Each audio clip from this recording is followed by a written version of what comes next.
Hi guys! Welcome back to my channel. Ito na nga, yung video na to, kuha to sa labas ng Inar Center sa Antipolo.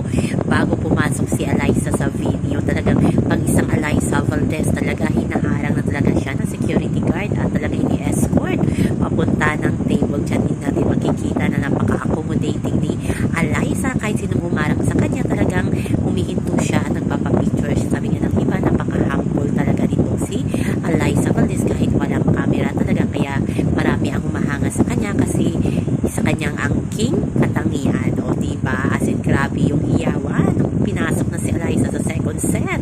Iba talaga, sabi nga nila, talagang sikat na sikat pa rin ngayon ang isang Alyssa Valdez. So yan naman po guys ang ating update sa ngayon sa laro ng Cream Lights at Antipolo versus Girl Floor.